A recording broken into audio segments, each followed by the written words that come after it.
Hey there. You're listening to True Story No Cap. Real stories, no exaggeration, no lies. Just the raw, unfiltered moments life throws our way. Relax, lean back, and let's get started.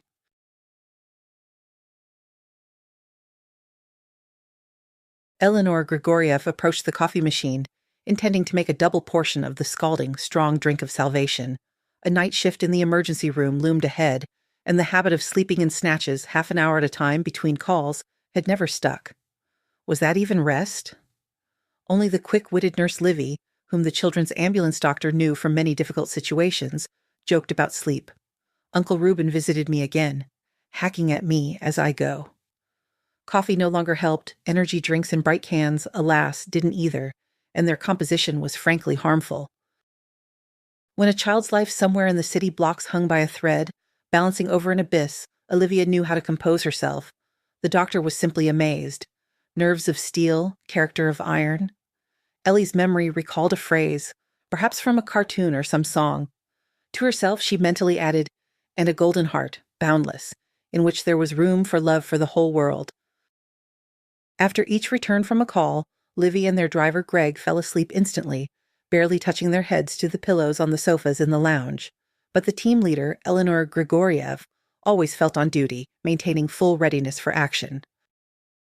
Ellie wrapped the still steaming cup in both hands, blissfully inhaled the beloved aroma, and thought with pleasure, "I'll come home after the shift. No need to cook anything. There are a couple of cutlets in the fridge and leftover mashed potatoes from yesterday. My husband Vicky left on a business trip this morning. Freedom for culinary parrots for 3 days." The woman stretched her legs out onto the coffee table, looking at her assistants, sweetly dozing under the monotonous hum of the split system. The summer this year was scorching, and the air conditioner had been working nonstop for days now, like an exhausted but unyielding mechanism. Where did it draw its mechanical strength? Greg snored peacefully in his sleep. At the ambulance station, everyone knew about his unspoken feelings for Livy, but for some reason he couldn't bring himself to confess to her. A healthy man, nearly 2 meters tall, who had been through hot spots on contract, who had lost his empty-headed wife after being wounded, a wife who didn't want to see a freak with a scar across his whole cheek at home. In the presence of the brisk nurse, the seasoned Gregory turned into a timid lamb, bleating in response to her questions, blushing at accidental touches. Eleanor Grigoriev smiled, remembering how her Vicky had circled around her with interest almost 20 years ago. He approached her in the park, where she was cramming Latin on a spring day, preparing for her medical school exam. "May I sit down? Is the spot on the bench next to you free?" The pretty fair-haired Ellie sparkled with her gray-green eyes and moved her thick briefcase with textbooks closer. "And why didn't the neighboring benches catch your eye? There are so many free spots there." "This bench feels right," the stocky Victor grumbled and turned crimson. "Then my arguments are exhausted," the girl laughed. "Let's get acquainted, shall we? I see you're unlikely to take such initiative yourself." Extending a hand sweaty from nervousness, the guy said a little fearfully, "Vyacheslav, that is, you can call me Victor." He didn't shake Ellie's hand, instead feverishly wiping the moisture onto his light summer trousers. Ellie lightly touched his hand with her fingertips and said, "And I'm Anastasia, short for Ellie. Sometimes friends also call me Elliebug." The childish nickname instantly diffused the slightly tense atmosphere. Vicky smiled happily and said, "I would also like to earn the right to call you Elliebug, and that means becoming your friend. And let's use you informally." "Let's do it," the girl replied. "Why all these bows and ceremonies at our age?" That day, Ellie had to rush back to the dormitory to have a fresh head for the tiring Latin exam the next day. She and Victor agreed that he would wait for her at the institute. If she passed successfully, they would go treat themselves to ice cream and pastries at the confectionery on the boulevard. On the ambulance station console, a red indicator flashed. The dispatcher quickly typed something on the monitor, simultaneously making notes in the logbook. "Team for departure. Address, Grigoriev. The details have been sent to the app. Hurry. House on the outskirts. The baby is suffocating. The parents can't understand the reason for the sudden attack." Quickly pulling on her medical uniform, Olivia was already rushing down from the second floor. "Eleanor Grigoriev," I grabbed the case, even managed to shove your folder with files next to it. "Let's not waste time. I have a feeling this case is unusual." Quickly settling into the ready-to-depart vehicle, the well-coordinated trio led by Eleanor Grigoriev set off. The night city gradually cooled from the scorching daytime haze. Gregory even felt that at times the softened asphalt under the wheels of the old Gazelle was melting. But there was no time to think about it. He drove the car carefully and quickly. If the road remained this deserted, they would arrive in about an hour. Eleanor Grigoriev, sitting next to the driver, thought, I should have seated Olivia and Greg together. While Greg sped the car at maximum speed in the back of the vehicle, Olivia was lost in sad thoughts. She had lived 30 years, filled with difficult events. An orphan since the 3rd grade. Her family was a rare case where the father, who loved other women, didn't disappear from home one fine autumn evening. It all started with her mother leaving. She fell in love with a young colleague, a chef, and followed him to the ends of the earth, and wasn't leaving for 5 years to Norilsk to manage production in a newly opened restaurant the end of the world. After such a treacherous act by his wife, Olivia's father seemed to snap. He methodically searched the entire apartment, meticulously looking for any images of his wife. He tore wedding photos, which stood in frames on the dresser and behind the glass in the cabinet, into shreds. He destroyed traces of little Livy's mother's presence in the bathroom.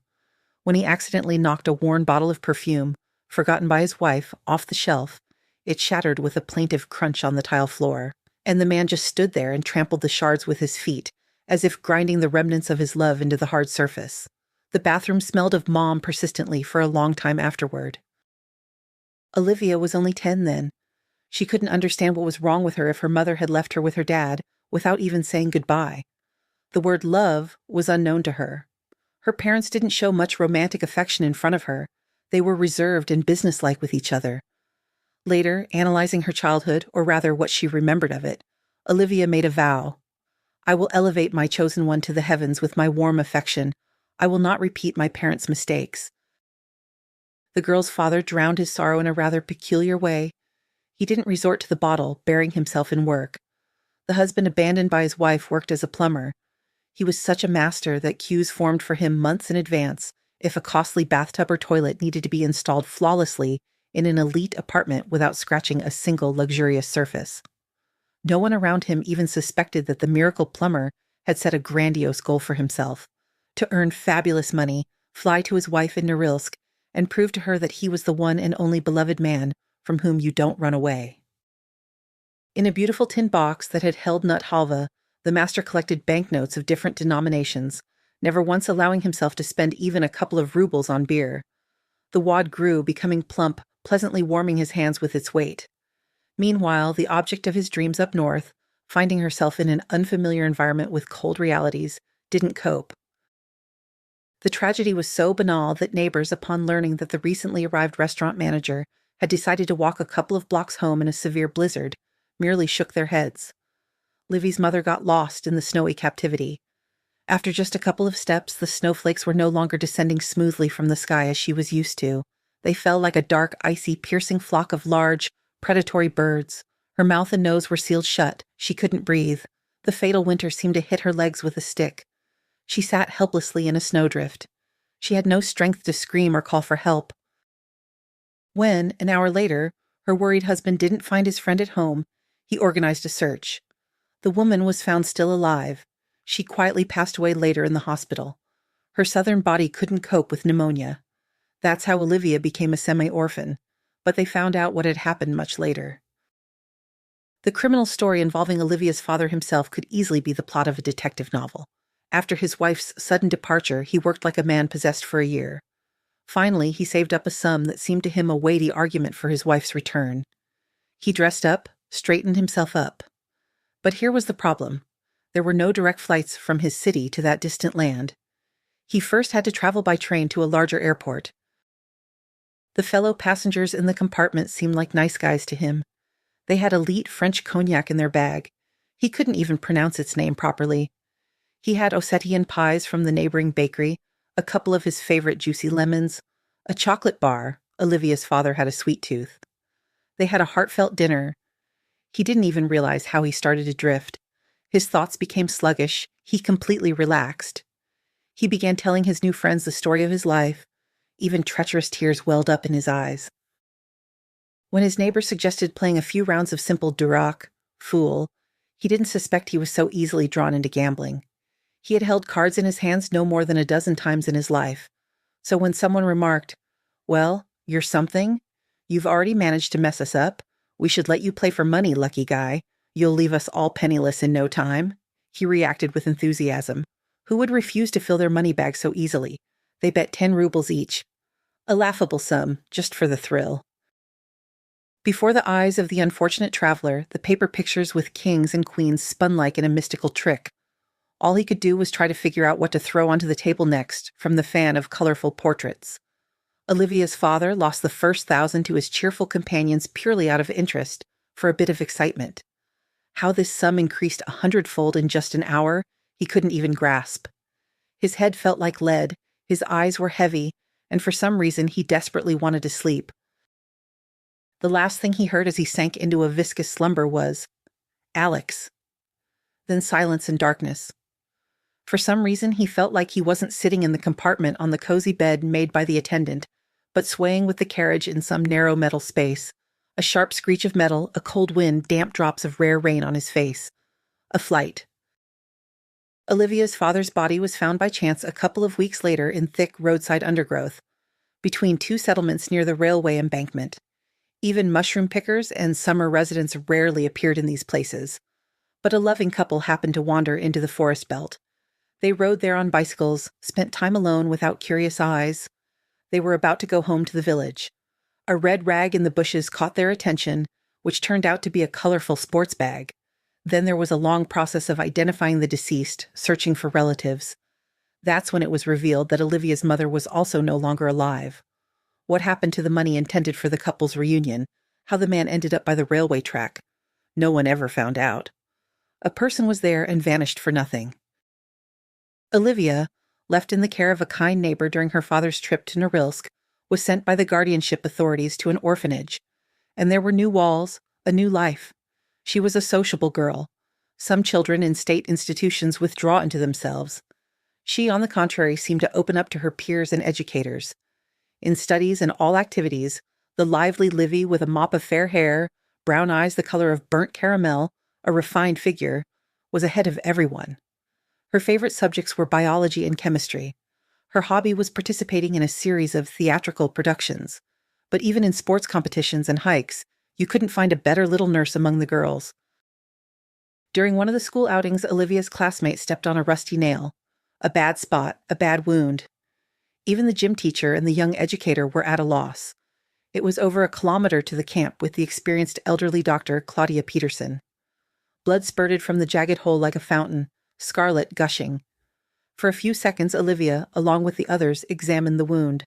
Then no one could even describe how the fearless girl fashioned a tourniquet above the injured area from some rope that appeared out of nowhere, and even shouted to the stunned crowd, "Write down the time for Claudia Peterson when I tied it, and give me a note, quickly."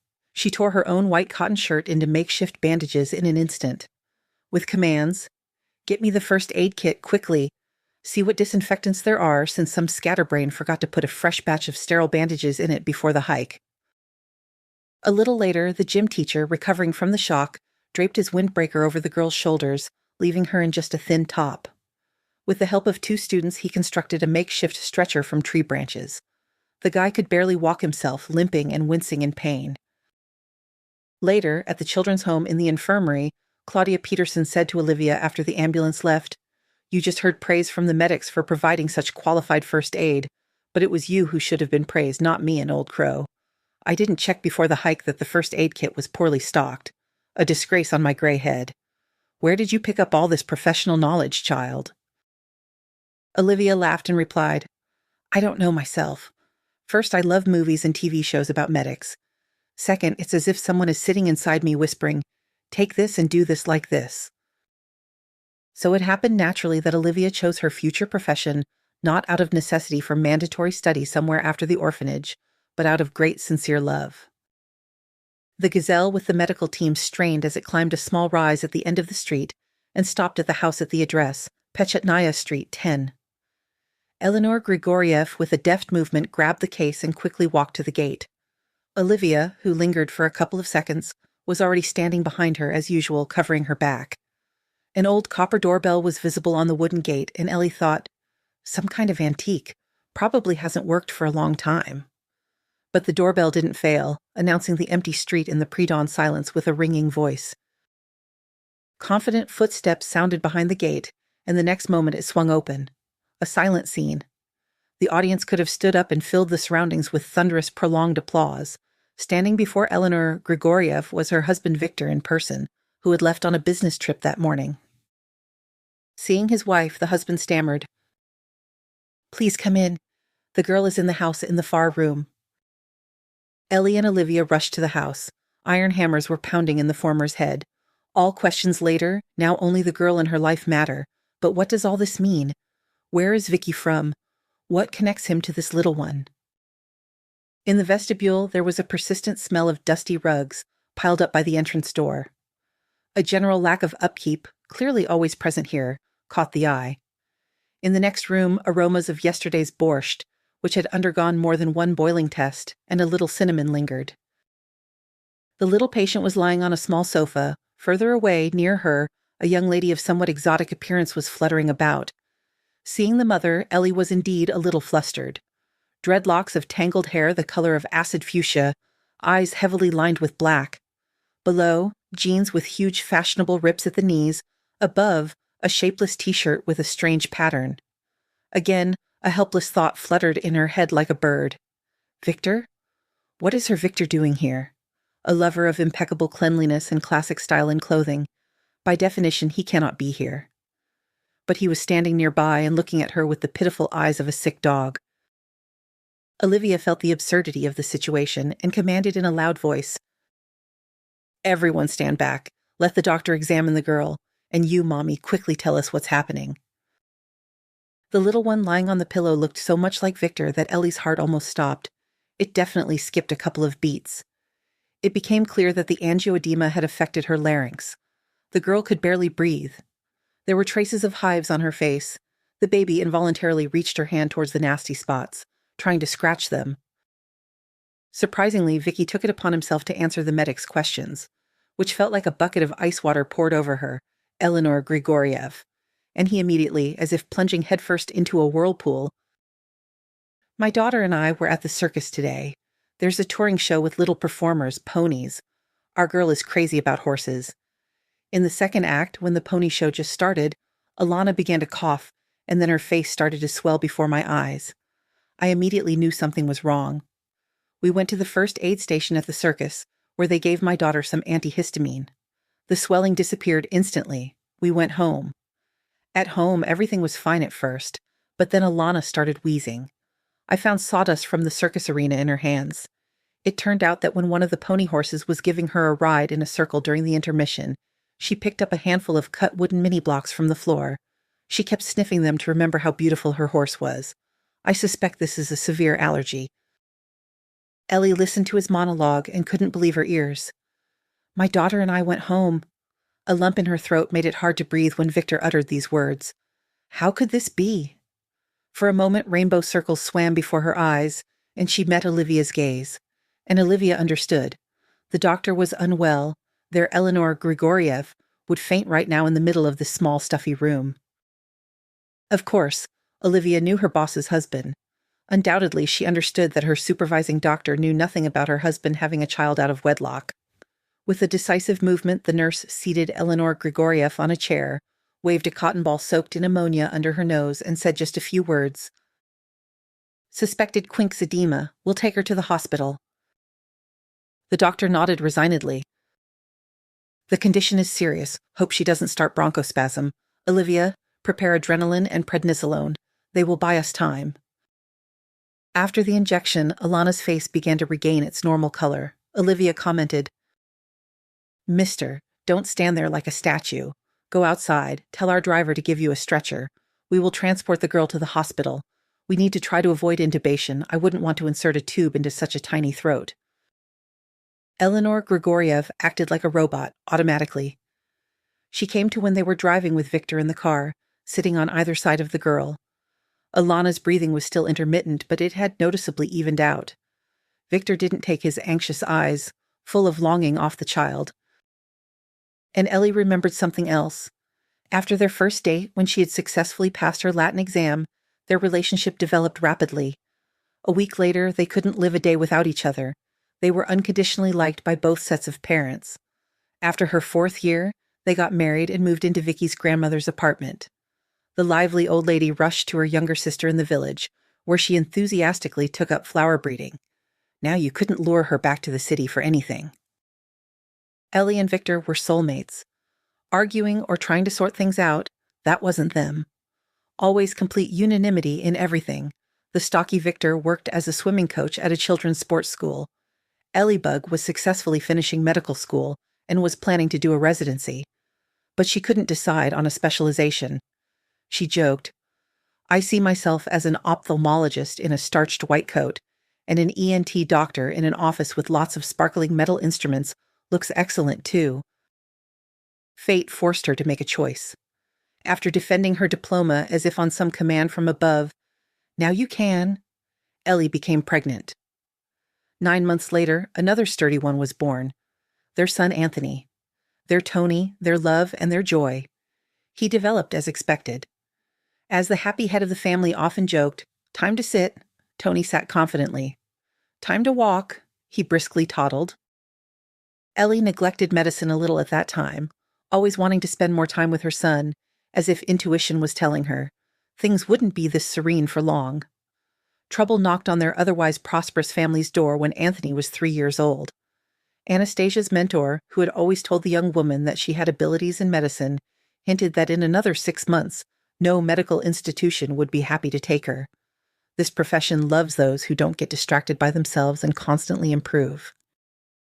Even before that, knowing that she would soon become a mother, Anastasia sharply changed her plans regarding the choice of specialization. She decided to focus on the smallest children, infants, newborns. She decided to become a neonatologist. She meticulously studied all sorts of pathologies in tiny babies who had just come into the world. She spent a lot of time in the pediatric intensive care unit, but then her fervor subsided. Tony took up all her thoughts and time. To return to her chosen field of medicine, Ellie needed to immerse herself in the thick of current events in the department where a place was found for her as a novice pediatrician. Big boy Tony went to kindergarten. Victor continued his classes with his students in the sports section. Everything in their family flowed along the planned course. A couple of months later, Tony's kindergarten teacher asked Anastasia to stop by her methodological office after work. There, she shared her observations and concerns with the boy's mother. But first she asked, "Haven't you noticed anything strange about your son lately?" Ellie raised her eyebrows in surprise, her astonished eyes wide. "My husband and I both work a lot. We usually see Tony Boy in the evenings, but he seems healthy and cheerful. What exactly has you concerned?" "We were preparing for the group's morning performance. The children's folk dances weren't turning out right. Anthony did another circle around the music room with his little partner, suddenly turned pale, and sat down on a child's chair by himself. I didn't pay much attention to it then. But your son has started stopping mid-stride more and more often. It started to seem to me that at that moment a blue tinge appears around his lips. Yesterday, we had a routine checkup with the local pediatrician from our district hospital. She advised showing the boy to a pediatric cardiologist. I'm a doctor myself, a pediatrician too. I couldn't have missed anything in my son," Ellie snapped at the teacher, and thought to herself, or could I have? Without delay, the very next day she took Tony to her home department. The doctor's verdict was staggering. Your son has a rare version of a heart defect that usually only manifests around the age of 3 or 4. The saving option is urgent surgery. Otherwise, he won't live 6 months. His condition will worsen every day. Such complex surgical intervention is impossible in our city. Experience in performing such operations has already been gained in Moscow. Cardiothoracic surgeons in Germany, Switzerland, Israel would be good in this case. Ellie and Anthony walked home slowly. She kept feeling that her boy would get sick any moment, that his little heart wouldn't cope.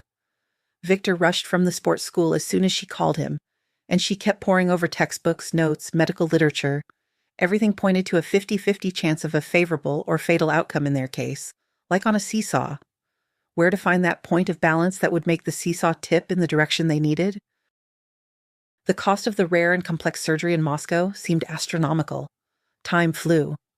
Ellie and Victor couldn't manage to raise the necessary amount. Even selling the old grandmother's apartment with her permission and moving into a one-room apartment on the outskirts didn't balance things out. When one of the charitable foundations intervened in the seemingly hopeless situation, everything moved forward. Finally, the operation and treatment were paid for, tickets to Moscow were bought, and things were packed. Anthony died on the operating table. The seesaw didn't want to tilt toward the positive side of their family happiness and well-being. There was no negligence, no medical error, no serious preconditions except for the severe illness itself. Anastasia, as a pediatrician, understood all this perfectly, but her heart froze the moment the surgeon came out of the operating room and shrugged his shoulders. Without words, they could all understand everything at once. No cry, no sigh.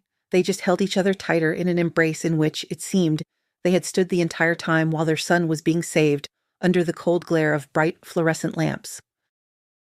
They returned home devastated. Ellie kept repeating, "Time is to blame. We lost it while we were trying to raise money for the operation.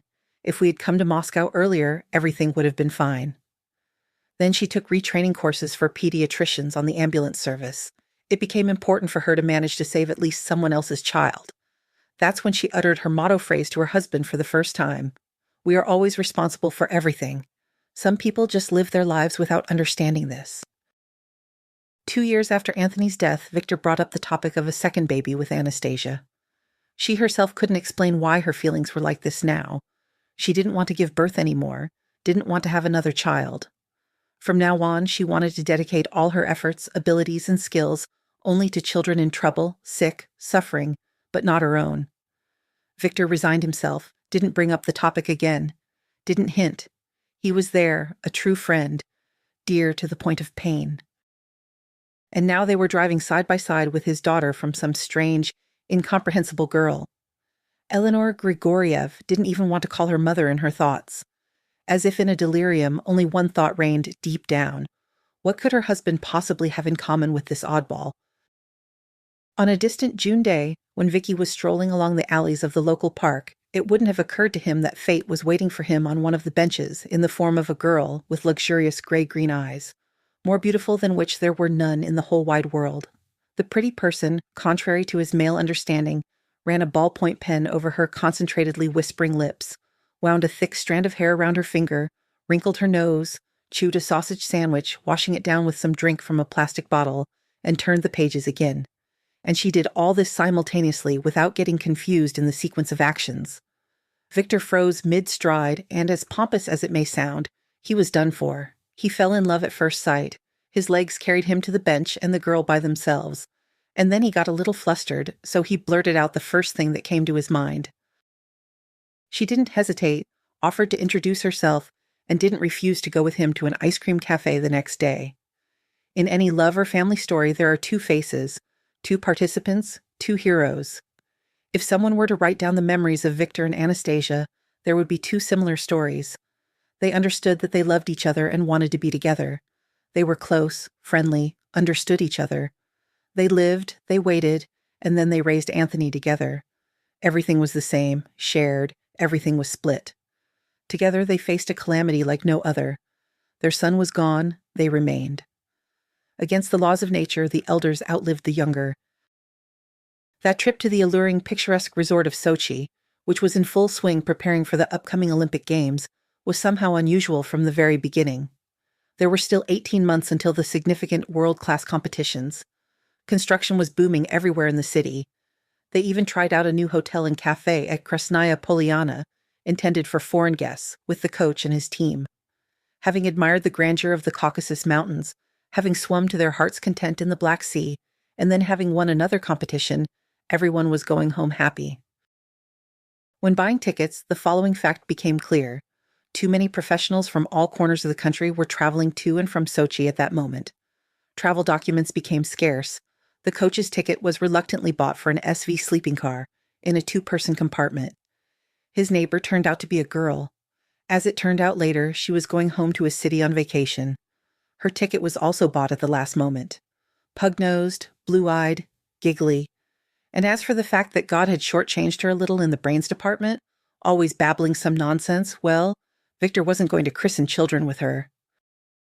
Athletic build, with a well-built muscular figure, A serious gaze of inquisitive brown eyes, he always appealed to women. But this didn't interest him at all. He was tied to his Ellie bug by shared joys and sorrows as if by ropes. He paid little attention to other young ladies, even if they showed him unambiguous attention. The girl in the compartment was about 10 years younger than him. When he entered, she was engrossed in chewing a potato pie, washing it down with cola. She nodded in greeting, introduced herself. Tanya, I'm going on vacation. I've been painting at sites for almost 9 months without days off. The foreman gave me 2 whole weeks of rest. Come on, sit down. Why are you standing there like a post? We still have almost a day to hang around here. Stunned by such a monologue, Victor sat down on the second bunk. The train started moving peacefully. Outside the window, the beautiful Sochi station glided by. 10 minutes later, his boys came to visit him, immediately starting to tease the coach from all sides. Boss, maybe we can switch places? Such a girl is traveling with you. Don't disgrace the team's victories on all fronts here. It was easy with Tanya. She didn't flirt, she wasn't affected, she didn't play games with him at all. She offered him pies, took one of his sandwiches, went to get coffee from the attendant for both of them, waving it off. Some things are just expected of women. I'm already 23, I just look like a shrimp because of my short height. And then we're already grown-ups. The passenger train glided smoothly along the even rails. The day outside the window was replaced by an inky night with rare, bright sparkles of stars in the sky. Victor and Tanya discussed the latest Hollywood premieres, the morals of show business stars, and the beauties of Sochi.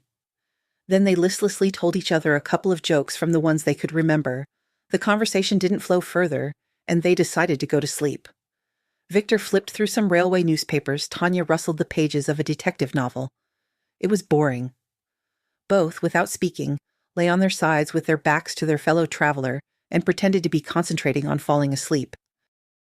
After half an hour of torment, Victor indeed dozed off and woke up to hands stroking his shoulders. Don't be afraid, brave coach, brutal one. You're too much, it's hard to resist.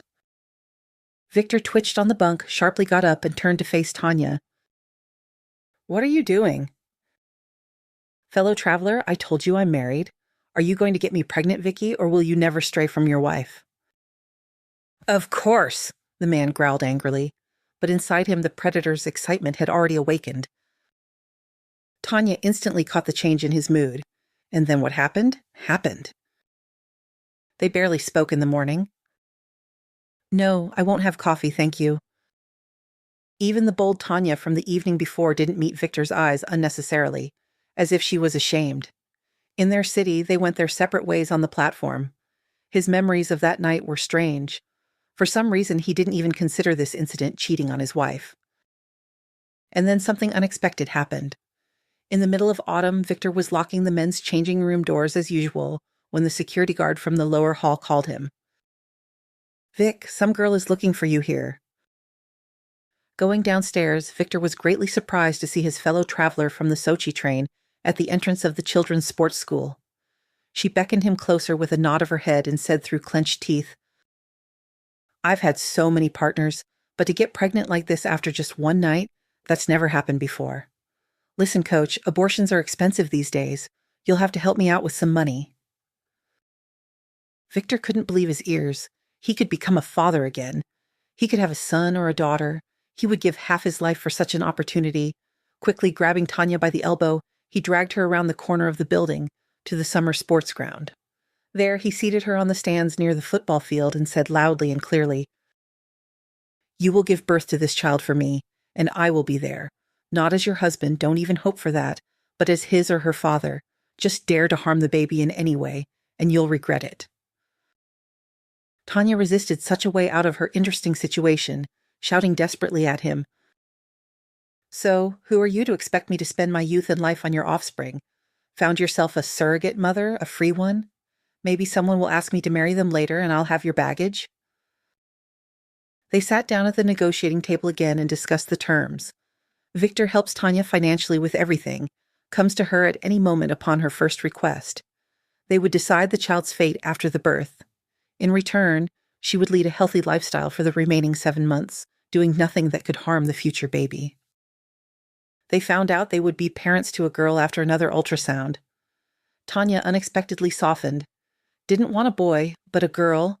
I'll think about whether to keep her myself or give her to you, Daddy, as a gift. You were happy, right? Victor looked at her and thought, how could I have been so weak on the train to be next to such a woman for several hours? He kept preparing for a conversation with Ellie, wanted to tell her everything, confess, but couldn't bring himself to and kept postponing the explanation for the future. Let the girl be born, and then he would definitely confess everything to the woman he loved. Alana was born quickly, healthy, without any abnormalities. 5 days later, Victor was already picking Tanya up from the maternity hospital. The lively painter quieted down, and surprisingly, she treated the baby with care and tenderness. Perhaps her maternal instinct had awakened, or perhaps it was due to the fact that the girl was pretty, quiet, and calm. As if she sensed that there was something wrong with her birth. Her dad and mom didn't live together, there was no normal family in the generally accepted sense around her. 3 months after his daughter was born, Victor suggested Tanya formalize the adoption papers for him to adopt the baby so that the woman could be free of any obligations again. The refusal was unexpectedly sharp. Moreover, Tanya insisted that he tell his wife nothing. Otherwise, she would go to any lengths to keep him away from Alana. At first, Victor was torn by doubts. He wanted to hire lawyers to fight for his daughter, and he kept a close eye on whether Tanya was treating the girl well. There was nothing to fault. The master of her painting trade had even managed to save a decent sum for the child, so she couldn't be caught on a financial hook either. Time passed. Victor got used to visiting his second home where Lana invariably greeted him with joyful squeals. Sometimes they went for walks together, sometimes they even had lunch or dinner like big adults. Dad, mom, and daughter. Anastasia was fanatically engrossed in work, taking extra shifts. She paid no attention to her husband's absences, but if they happened to be home together during rare hours, she was almost the same as before. Kind, affectionate, attentive. The ambulance, tired from its night watches, slowed down near the emergency room of the Children's City Hospital. A moment later, 2 burly orderlies were already carrying the stretcher with Alana into the examination room. Doctors bustled about, immediately reassuring everyone that the girl's life was not in danger. Eleanor Grigoriev's team's mission was complete. They had transported the girl without incident. Victor stayed with his daughter. Anastasia had to return to the emergency station. Later that evening, her husband would tell her everything honestly about those events on the train, which had already become distant. Ellie would be almost calm by then, surprised that she didn't consider her husband's brief affair a crime against their family. It was as if she understood Victor's intense desire for this girl, in whom his dream of having a child was embodied. People have different destinies, and heaven helps them find the happiness of fatherhood in different ways. After that, things even became somewhat interesting for them. Anastasia advised her husband on what doll to buy for the girl's discharge, bought sweets for her, birthday presents, and New Year's gifts. Only once did she ask, "Vic, why does Lana's mother have such a strange appearance?" Victor explained that such metamorphoses in Tanya's appearance had started recently. Neither of them then supposed what Alana's mother's pink dreadlocks and mannerisms would lead to. The thing was, Tanya fell in love with a new painter in their crew. The man called himself a free nomadic artist.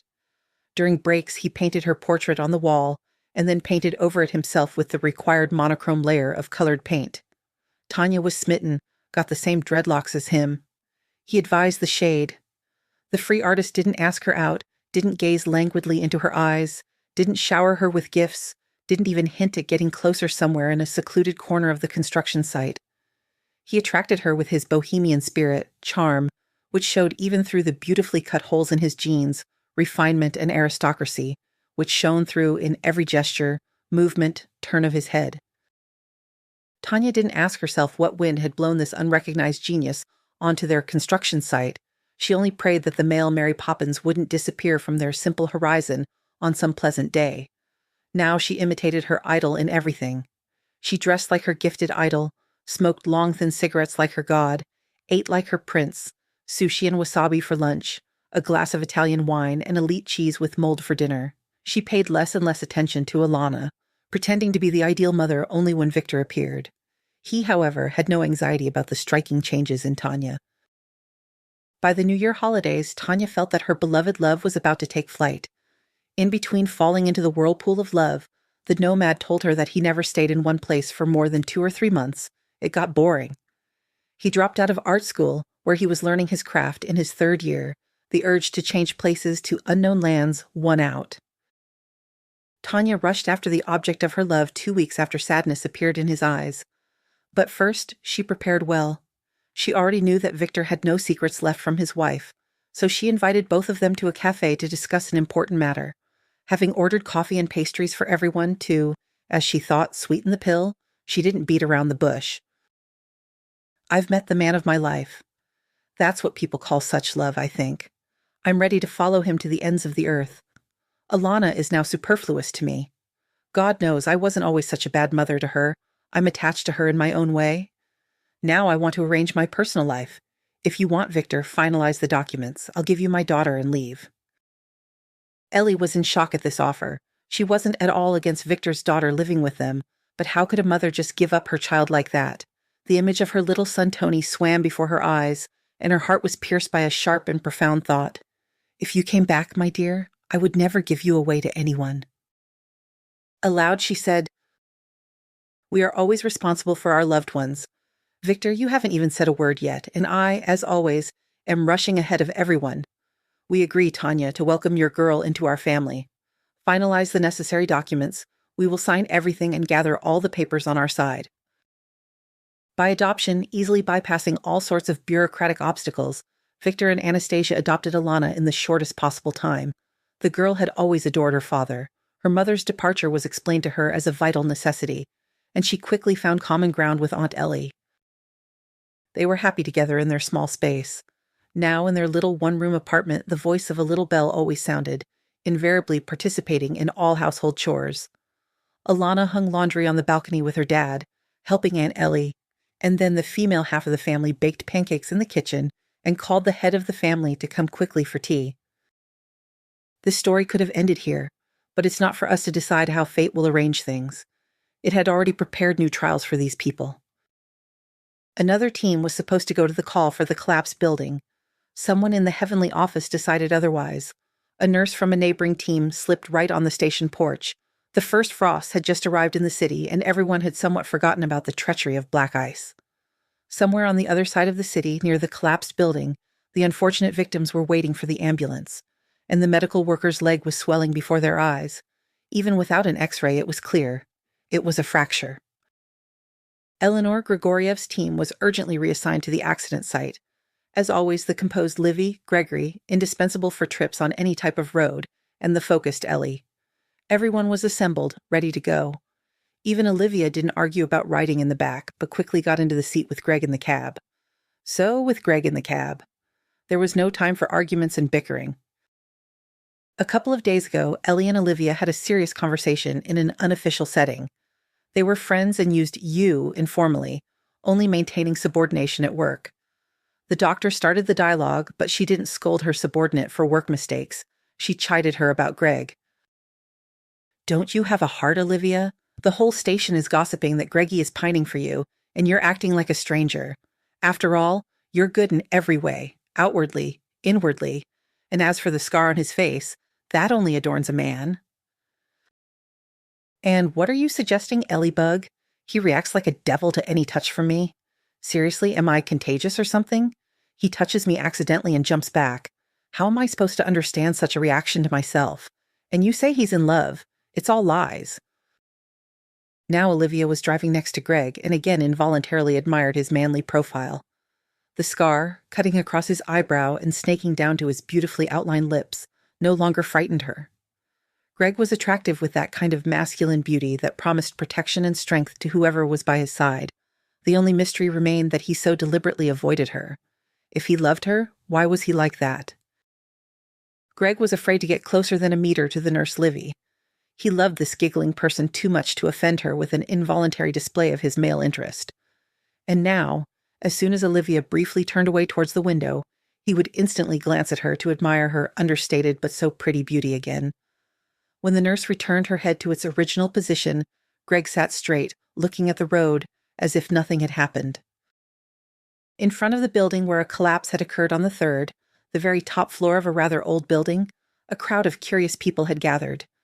It buzzed like 100 agitated bumblebees, filled with rumors, fed on anxious reports from rescuers, only to buzz again at full strength. "Did you hear? Something heavy crushed a girl on the first floor. She's screaming in agony, and our brave rescuers can't get to her yet." Hearing this information, the thin little Eleanor Grigoriev commanded, "Olivia, prepare a syringe with painkiller. I'll try to crawl to the injured baby." At her words, Greg and Olivia turned around without a word. "You can't do that, boss. Until the rescuers give the all clear, the building could collapse at any moment." "This is no time to be afraid," replied the brave woman. "There's a child alone there, scared, in pain. Why does our ambulance service exist at all if it's as slow as a turtle?" With the syringe of medicine in her outstretched hand, Eleanor Grigoriev rushed towards the building, near the wall of which both firefighters in shiny helmets and guys from the Ministry of Emergency Situations were bustling about. "Woman, where are you going?" "I'll try to crawl to the girl, give her a pain-killing injection. I'm an ambulance doctor." "The passage is too narrow. None of our guys could get through." "But I'll try anyway." Building debris, pieces of fallen plaster, blue paint streaks from the stairwell wall, more debris, and endless pervasive dust.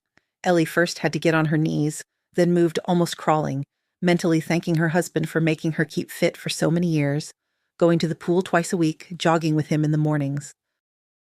At the end of the crawl space, she finally saw the girl, who was pinned by a metal door from one of the apartments. The baby's legs were pressed by a heavy rectangular slab like a press, and for some reason stuck out towards the exit, as if the child was running and disaster caught her in motion. She turned back and shouted loudly, "Two thin men can easily get through here. The girl is pinned by the door, but I'm already giving her a painkiller, a sedative injection." "Don't shout, for God's sake," someone whispered in reply. "Loud noises in such a dilapidated building are dangerous now." A couple of minutes later, the baby quieted down. Ellie began to push the metal barrier into the apartment with her shoulder. With difficulty, but the massive object moved. Rustling sounds came from behind, and the woman whispered, "The girl is relaxed from the injection. She's gone limp. Pull her by the legs, and I'll continue pushing the door the other way." Together, things went more energetically. The men pulled the girl towards the exit through the narrow labyrinth. The way back no longer seemed so unknown. Ellie hesitated for just a couple of minutes. Outside, people still didn't understand what happened next. A roar. The building began to fold before their eyes like a house of cards. Only two young men managed to escape from under its vaults with the girl in their arms. Eleanor Grigoriev, a children's ambulance doctor well known to many in the city, was buried forever under the debris. The calm nurse Olivia, always quick to focus in difficult situations, screamed hysterically, rushing towards Greg, who had already grabbed her in a hug and began stroking her head like a little girl. It seemed to both of them that before their eyes, their Ellie bug had been swallowed by some greedy monster that had opened its toothy maw, filled with chunks of stone. It lured Eleanor Grigoriev, who bravely stepped inside with the syringe, and swallowed her without choking. People bustled around.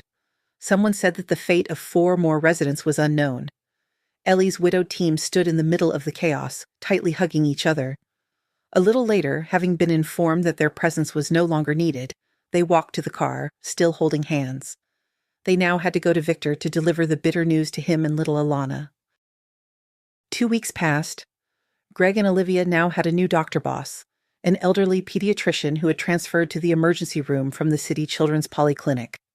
The silent, even somewhat stern man was a qualified and experienced specialist. But the nurse and driver felt the soul had left their close-knit team. Everything seemed as usual, and yet nothing was. They didn't want to go to work. On the day Eleanor Grigoriev was gone before their eyes, they immediately rushed to her home. Lana was at kindergarten. Victor was packing a bag to go to another training session. Olivia had never before seen a person's emotions manifest in such a way upon hearing sad news. After their account of Ellie's last moments, darkness spread across Victor's face. Just a moment ago, his eyes were alive, shining. But then the light in them went out, and his skin took on an ashen gray hue. How to find words to comfort a person in such a situation? Everything said would seem empty and unnecessary, all consolations useless. Olivia and Greg understood that now they were superfluous in this grief-scorched desert. They didn't want to separate, Some thick, strong thread now connected this couple, who had just witnessed a terrible, hopeless tragedy. They came to Olivia's apartment together after the shift. It now seemed to both of them that no words were needed to explain to each other how much time they had lost. Olivia prepared food, as if she had done it for herself and Greg 1,000 times already. Both of them, after the severe stress, found themselves with such a ravenous appetite that a huge frying pan of fried potatoes, generously covered with eggs, was eaten in just 5 minutes. Before, Gregory always thought, if Olivia were nearby, he would pounce on her like a starving wolf.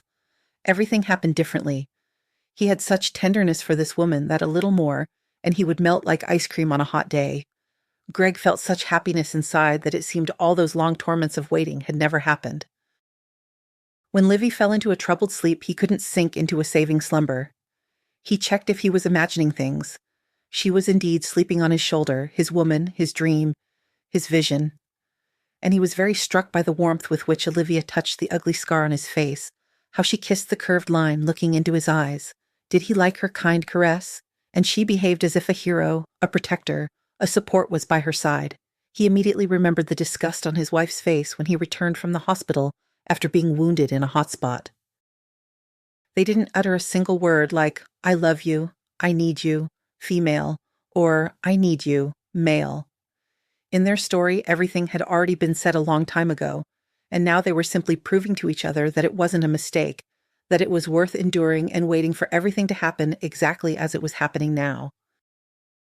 In the morning, Olivia calmly said, Greg, you should go home and get some things for now. My apartment is closer to work and more spacious. Then we'll decide what to do with your place. I'd combine our efforts and trade our properties for something bigger. Greg hadn't known what quiet family comfort was before. He and his wife had lived in perpetual separation. He always felt some kind of restlessness, some coldness within the walls of his home. He was with that woman of his, but the persistent feeling that they were living separately never left him. That's why he was always rushing off to work. With his Livy, everything was different from the start.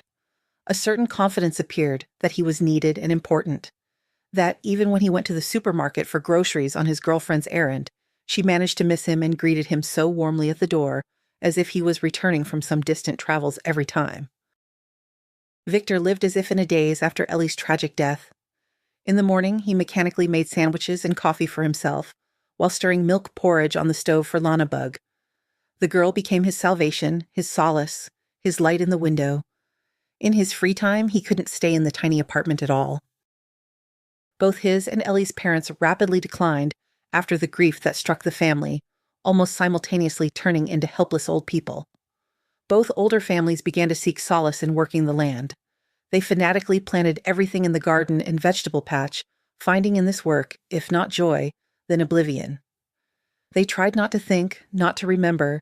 They stubbornly didn't even take their granddaughter on weekends. And they couldn't cope anymore with the lively, curious one who asked 100 questions a minute. On weekends, Victor took his daughter on impromptu hikes. They would go somewhere far away to the river, pitch a tent, wander around the steppe, collecting wildflowers for Ellie's grave. On the way back, they always stopped at the cemetery. Victor would sit on the wooden bench and talk for a long time with the beloved woman who had passed away prematurely. He slowly recounted how the week had gone for him and Alana, sometimes proudly boasting that his students had won another prize at prestigious competitions. Ellie from the photo looked at him with her gray-green eyes and smiled that smile of hers, with which she loved to declare her life motto: "We are responsible for everything. If you commit to something, be kind enough to see it through to the end." After visiting the cemetery, Victor felt better for a while, the tension easing. He also noticed a new habit. He was irritated by laughing, carefree women on the street. If he came across such a cheerful giggler, he would look after her and think angrily, "I wonder, darling, would you have stepped so recklessly under the ruins of a building hanging by a thread if a stranger's child was crying there?" Dark resentment enveloped him. Why were they all still living, while his Ellie bug was gone from him forever? Alana suddenly grew up in her very young years, turning into a kind of experienced old woman. After kindergarten, she never whined. Buckwheat porridge with sausages was the best food for dinner. The Cinderella fairy tale read for the first time at night was like a new discovery every time. She wasn't afraid to stay home alone if Victor had to leave urgently. After such absences, she would always ask caringly, "Are you tired? Shall I turn on the kettle?" Let me take your dirty socks to the bathroom. She had already lost a second mother, but she didn't ask Victor any questions like, when is mom coming back? Or why do we live alone? They were comfortable even in this orphaned solitude, always understanding each other with half a word, with half a glance. Sometimes Greg and Olivia would drop by in the evenings with pastries or a cake. Then they all had noisy tea parties together. They remembered Ellie with light sadness. All four at the table loved her, and all four missed her very much. Victor sometimes painfully wanted to leave the city far behind, where everything reminded him of the happy past. But where would he find a new, well-trained team of athletes? And his wife's grave was here, his elderly parents nearby. His desire didn't align with reality, no matter how hard he tried. They decided to mark the anniversary of Eleanor Grigoriev's death at a cafe. The brave doctor's former colleagues took care of everything themselves. Victor, Alana, and the parents were brought to the establishment when everything was ready. Greg and Olivia had recently gotten married, deciding not to delay formalizing their relationship any longer. Their family was expecting an addition in a couple of months. They had also recently moved into a new apartment, buying it, as they had intended, with the money from selling their bachelor pads. Many warm words were said about Ellie at the memorial table. No one wanted to leave quickly. This time, even Victor's parents expressed a strong desire to take the girl for a couple of days. They sincerely missed the little one. Having seen off the last guests who had gathered to honor his wife's memory, Victor ambled home through the same park where they had once met. The same bench in the shade of a very old chestnut tree, the same alleys with bushes and flowers, hiding loving couples from curious eyes in the far corner of the pedestrian path. Some group was fooling around, making noise throughout the area. There were 3 young men. Together they surrounded a girl, not letting her take a single step. For a moment Victor's eyes darkened. The victim of the ruffians was an exact copy of his Ellie bug in her youth. A thin reed with a mop of hair falling onto her shoulders. The girl stood helplessly between the broad-shouldered guys, clutching her elegant handbag. The guys grinned predatorily and tightened the circle around her. Victor quickened his pace. "Hey guys, don't you think the lady doesn't want to talk to you?" One of the young predators relaxed, turned his head slightly, and hissed, "Mister, you should just keep walking. We'll sort things out with our friend here without outside interference." A cold shiver of rage ran through Victor's body, quickly turning into the angry inferno of a volcano. It was infinitely important for him now to save this young girl, not to let the arrogant subjects mock her. Even if the whole group had known each other for a long time and, well, even if she wasn't truly in danger, it was important for him to snatch her away from these insolent guys and take her far away from here. "Looks like the quick uncle didn't understand us. Go another way from here, random passerby. We're all friends here and you're an outsider." Victor glanced at the girl. Despair flickered in her green eyes. She was silent, but her gaze pleaded for help. Victor couldn't be mistaken that she was uncomfortable with the unpleasant scene unfolding here. "The girl is coming with me," he issued an ultimatum to the guys, "or you'll regret right now that our paths crossed." "Just look at this funny man." One of the trio stepped away from his friends, started pacing near Victor. "He doesn't understand orders the first time. Got a bold one." The guy quickly put his hand in his pockets, took out a small knife which gleamed with steel in the light of the street lamp. "How do you like this argument, noble knight, who decided to save the honor of a lady completely unknown to him? How do you prefer it? Should I tickle your throat with this toy, or shall we check if our beauty likes such games?" Victor, who often visited the neighbors who rented one of the halls in their sports school for martial arts classes, was absolutely not afraid of attacks from the youngsters. Now it was important to him that they didn't touch her, a copy of Ellie Bug from the time of their first dates. The guys collectively abandoned their victim, who instead of fleeing the scene froze in place like a statue and began to surround Victor from all sides. But this turn of events only spurred Victor on. He had only had a couple of shots of vodka that evening. The rest was done by hatred for the scumbags who thought they were the masters in this park, his and Ellie's park, and that everything was permitted to them. How much older was he than them? 10 years? No more. They could almost be considered one generation. But in the eyes of his opponents there was so much cruelty, such a craving for lawlessness, for permissiveness, that it went beyond all bounds of decency in the coach's understanding. The fight began sharp and fierce. The guy with the knife almost immediately seriously scratched his shoulder with the sharp blade, as if teasing and inviting more. The strongest, broadest-shouldered of the three attackers looked into Victor's eyes with a smile on his face, trying to defeat him morally at the initial stage. The girl just stood aside, her mouth open either from fear or confusion. "All right, get out of here," Victor shouted at her, "so that you're not here in a second." But the young lady wasn't going to give up. She energetically shook her head. "I won't leave you alone with them. They've been harassing me for a long time, and now they caught me alone without friends, and late at night too. We all study together at the university. The boys are from the elite, Golden Youth, and I'm from an orphanage, like a red flag to a bull for them. They're all interested in what life was like in my restless childhood, youth in a state institution. We didn't leave our own in trouble. I'll be here." Victor was so distracted by the girl's monologue that he missed a couple of solid blows to the ribs. Something inside crunched. A fracture, no doubt, he thought with annoyance. At this time, the guy with the knife decided to amuse himself differently. He jumped behind his classmate, pressed the blade, which again gleamed in the lamplight, against her tender cheek. "So you say, my little kitten, you're not used to abandoning your own? And if I tickle your throat right now, will you bolt through the whole park?" The girl, to everyone's surprise, who had been as if in suspended animation until then, didn't faint here. She turned to the guy, which caused a thin stream of blood to immediately run down her cheek, and shouted, "How you've annoyed me at the university already, you creeps. Aren't you nobody without your daddies and mummies? A blank space, a zero without a stick. What can you do in this life by yourself? Take away your expensive car, your trinkets, your bank card.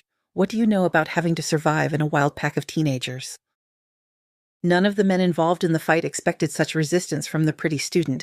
The guys went completely wild, their faces even darkened with uncontrolled rage. Removing the knife from the girl's throat, her opponent joined his friends. Now they surrounded Victor from all sides with a mass of bodies and faces distorted by malice. He himself couldn't really remember later how he pushed their presumed leader in the chest with all his might. The guy did some kind of gymnastic somersault, his feet leaving the ground, and fell backward flat on his back. His head hit the sturdy curb bordering the alley. A ruby stain of thick blood immediately began to spread under the young man's head. Victor, who had taken his students from the sections to the infirmary so many times when they got injured, instantly understood that things were bad. He habitually placed his finger on the opponent's neck where the living pulse usually beat.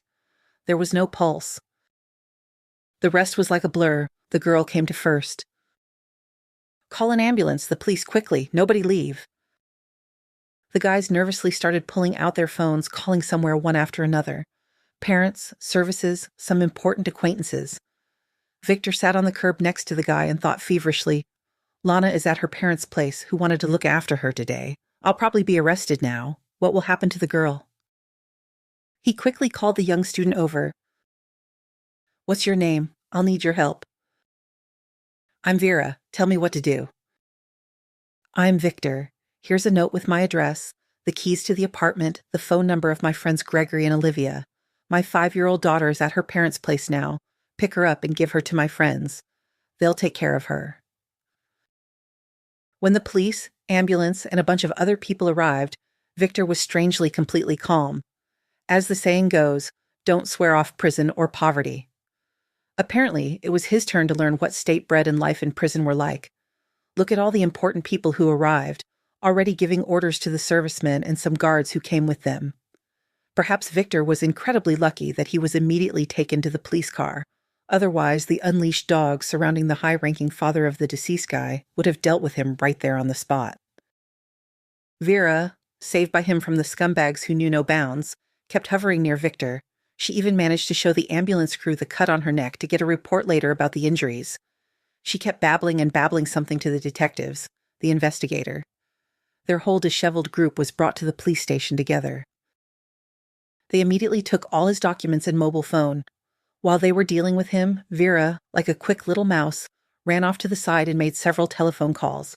Then, meeting Victor's eyes, she gave him a thumbs up, indicating that the mechanism for caring for his daughter had been initiated. She turned out to be quite the desperate go-getter, managing to be everywhere and do everything. At the trial, she presented everything in such vivid detail that the rich, successful relatives of the participants in the fight turned pale from such frankness. She found witnesses that the trio of Golden Boys had been harassing and humiliating her for a long time. Everyone in their group respected her, while they collectively disliked these classmates. The picture for the victim wasn't the most flattering. Undoubtedly, absolutely, without any doubt, Victor had no intention of harming the boy who was just starting to live. It was too cruel a boomerang even for such an explosive youngster. Things just happened as they happened. He was given 5 years in a general regime colony for exceeding the limits of self-defense. Vera's fervent participation greatly helped the judge make such an optimal decision for him. The prosecution insisted on 8 years of imprisonment, constantly trying to steer the court session towards another article. The judge ultimately leaned towards the first option. Victor didn't really know how Greg and Olivia managed to arrange things with the guardianship authorities, but his Alana was placed in their care for the duration of his time in prison. During the investigation, Benjamin, was born into their family. Rosy-cheeked Benny. The ambulance team in the city turned out to have connections. After all, they often saved the children of not only ordinary people, but also important officials.